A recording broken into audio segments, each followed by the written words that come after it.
In this section, we talk about older year of graduation, the older YOGs and repeat applicants. So what all can you do if you are an older YOG or if you have applied several times have not matched? So watch on and don't forget to watch the other videos in the series as well. You can subscribe to our YouTube channel.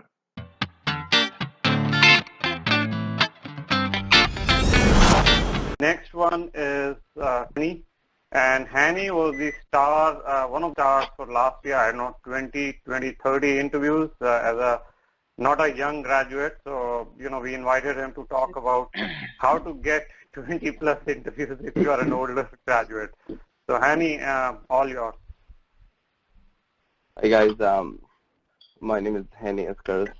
Just reminding you, and I graduated from Egypt in 2012. So when I applied for the match, I was 6 years postgraduate. How does it sound for you, partner? Is it good? Yeah, it's okay. Yeah. So I'd like to try to answer the question saying how to maximize the interviews if you are older grad or you are over 5 years postgrad. So I have 5 steps for that from my experience. So first of all, I got a pre-match from Eastern Hospital, Drexel University affiliated community hospital in Eastern Pennsylvania. And this was my first interview, and I got the pre-match the day after my interview, and I'm done by October 26th with the interview season. So the first thing I think very helpful for all of you, for anyone who is over 5 years postgrad, is the gaps. Try to fill up the gaps, any gaps in your CV. Most of the programs don't like the gaps in the CV. So if you have 3 months or more in your CV, that's gonna be kind of red flag. So make sure that you make use of time. You have something you are busy doing at, rotations, like externships or observerships or any kind of research. That will be helpful. The second thing for all the grad is the step 3.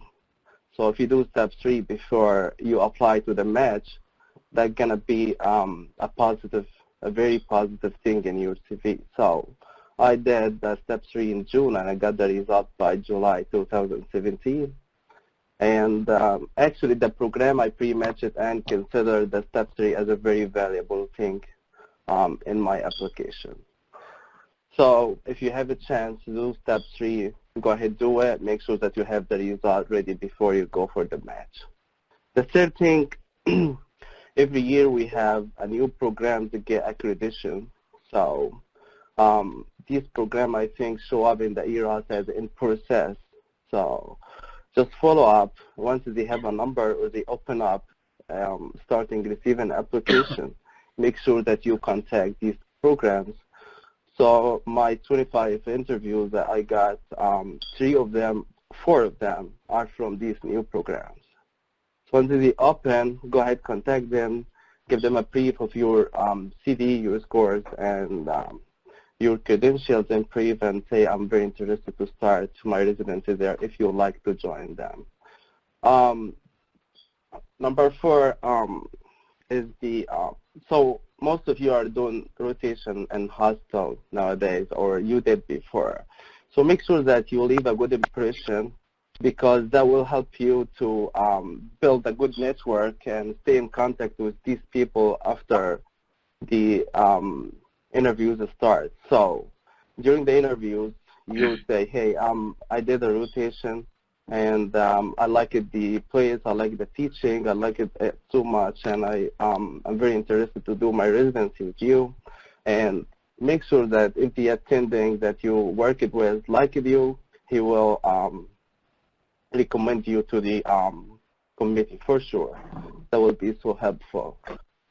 What I can say, last thing is the letters of recommendation. So if you got to have 4 letters of recommendation waived, and these are from people who like you when you work with them, they got impressed by your job that you did. These letters will help you a lot in your application. So let's say the 5 things in brief. The first thing is the gaps, fill up the gaps. Step 3, the contacts you got or the network you have from your rotation, and the letters of recommendation. The last thing, the new programs. What I want to say is that last thing that don't apply for multiple specialty if your CV doesn't show up that you are committed to the specialty that you are applying for. This mistake some people did, but after that, they will get up to have nothing from this. Just wasting of money and time is not helpful.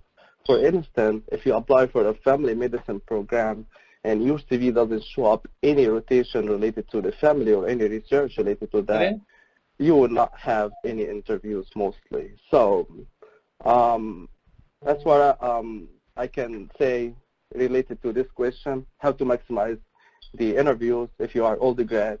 And thank you, Pawan, for helping us last year. That was very, very, very helpful. I like it so much. The experience was amazing with you.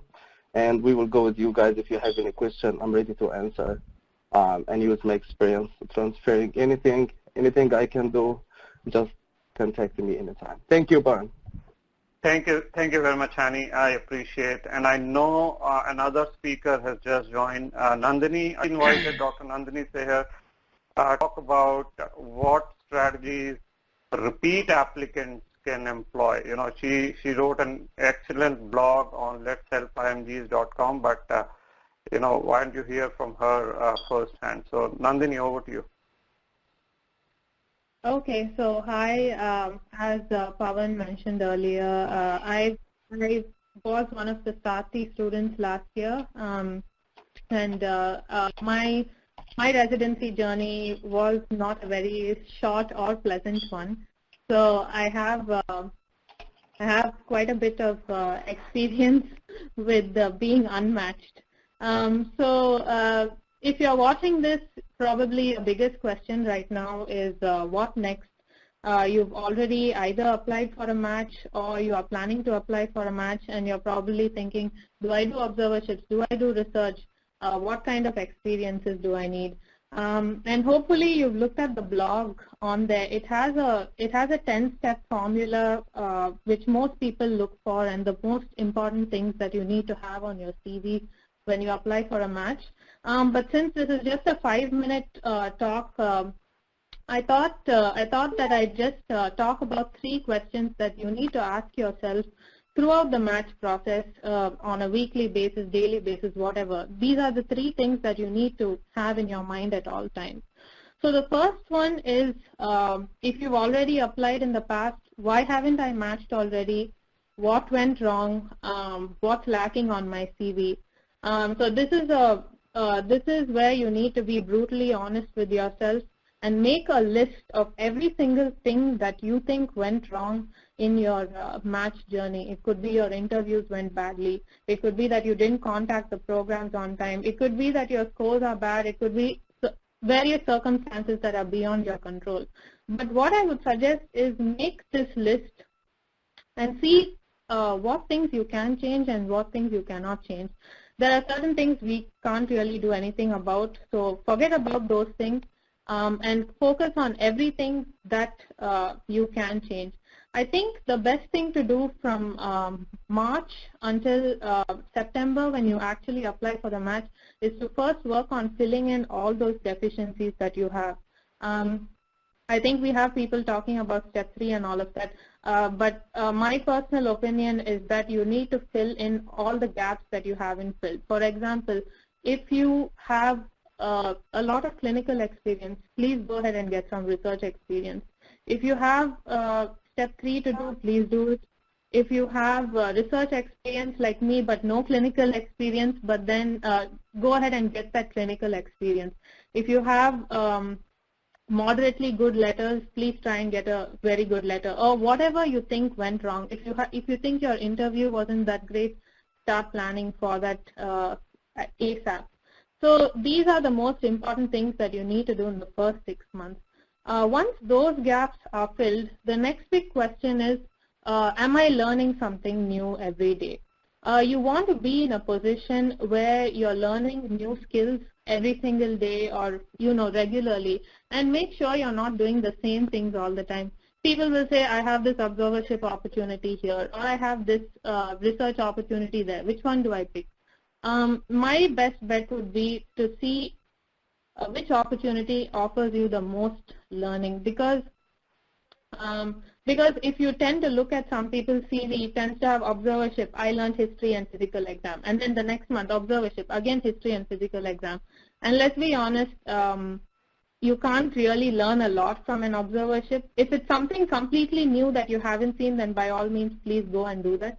But make sure you're improving your skills. If you are in a research position, make sure you've at least graduated to a different level of study. For example, if you're data gathering for 4 months and you know what it's all about, make sure you start working on protocol writing, or you make sure you're involved in bigger projects where you have some meatier roles to play, because this will really come through during your interview, and it'll set you apart from people who are just doing research for the sake of doing research. And you can easily tell if you're really adding value to your CV or not, and that's what programs look for. I think the third question that you need to ask yourself is, what if I were a program director, what would I want? And this is where location and all of these things come into play. Location, contacts, and fit come into play. For example, each program has a very specific type of candidate they're looking for, and it will be pretty obvious once you've looked at different programs. Go into the program website and research all the residents that are on there. For example, you'll see some programs that are very interested in candidates who've done research in the past. Some community programs will be interested in candidates who've completed their home country PG, or who have a lot of clinical experience in their bag. So make sure you can be a good fit to the program. What I'm trying to say is, don't exclude yourself. Don't say, oh, this program takes only this type of applicant, so I'm not a good fit for that. The reason I'm telling you is to go and look at the program, see what kind of applicants they want, and try to make yourself be one of them, and address those deficiencies that you think you have that will not let you fit them. For example, I was personally a very bad candidate for a community program because I had a whole lot of research experience, and they don't really want that. In fact, they thought that I might not rank them because I might want a university program. But truthfully, my scores were not that great. So I was in this precarious position where universities require high score, but communities don't. But then they don't want research. So it was a little complicated. So I would suggest you go research the program really well. And in your communication with them after September, you need to tell them, see, I have, if you have research experience, send them an email where you say, okay, I have all of this clinical experience in this research environment. So make sure you communicate to them that you are a fit for them. And I would suggest any PD, that's what they'll want to hear. If you were a PD, would you want a candidate who's located nearby or who's located far away? Obviously, you'll want someone located nearby. So if you are located far away, make sure you tell them that you have ties in that area. So I hope what I'm saying is coming across clearly, where I want you to research the program, see what the PD of that program will expect, and just hand that over to them. These are your big things that you need to look for throughout your match process, and this will really help you. There are so many other things that I want to talk about, but I think 5 minutes is up. As questions come by, I can try and answer them better. Okay.